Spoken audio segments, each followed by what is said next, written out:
বৃষ্টির হাত থেকে এখনই রেহাই নেই রাজ্যবাসীর। বর্ষার বৃষ্টি আপাতত থামছে না রাজ্যে।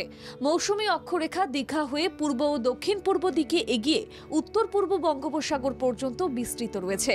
বিহার এবং ঝাড়খণ্ডে রয়েছে ঘূর্ণাবর্ত। উত্তরপ্রদেশ থেকে ঝাড়খণ্ড পর্যন্ত অক্ষরেখা, আর এর প্রভাবেই জলীয় বাষ্প বাড়বে দক্ষিণবঙ্গে, কমবে বৃষ্টি। উত্তরবঙ্গে বৃষ্টি হলেও দক্ষিণবঙ্গে গরমের অস্বস্তি বজায় থাকবে।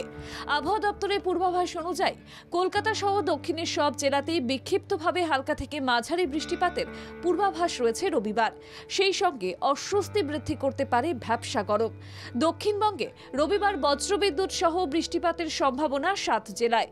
বৃষ্টির সম্ভাবনা বেশি থাকবে পশ্চিম মেদিনীপুর, বাঁকুড়া, পুরুলিয়া, পশ্চিম বর্ধমান, বীরভূম, নদিয়া এবং মুর্শিদাবাদ জেলার বেশ কিছু অংশে।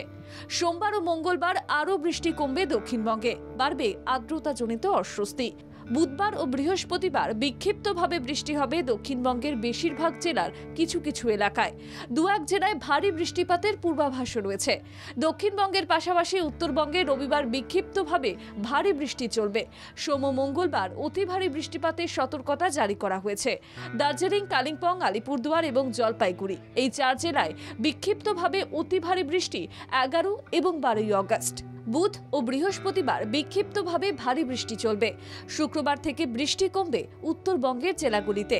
উত্তরের 5 জেলা দার্জিলিং, জলপাইগুড়ি, কালিম্পং, আলিপুরদুয়ার, কোচবিহারে আগামী মঙ্গলবার পর্যন্ত ভারী বৃষ্টিপাতের সতর্কতা জারি করা হয়েছে।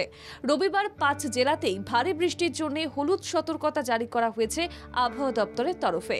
কলকাতায় রবিবার সর্বনিম্ন তাপমাত্রা 27.9 ডিগ্রি সেলসিয়াস, যা স্বাভাবিক তাপমাত্রার থেকে 1.1 ডিগ্রি সেলসিয়াস বেশি। শনিবার দিনের সর্বোচ্চ তাপমাত্রা ছিল 32.7 ডিগ্রি সেলসিয়াস, যা স্বাভাবিক তাপমাত্রার থেকে 0.3 ডিগ্রি সেলসিয়াস বেশি। বাতাসে জলীয় বাষ্পের পরিমাণ 66 থেকে 93%। আগামী 24 ঘন্টায় শহরের তাপমাত্রা থাকবে 27 ডিগ্রি থেকে 33 ডিগ্রি সেলসিয়াসের মধ্যে। ব্যুরো রিপোর্ট, বাংলা জাগো।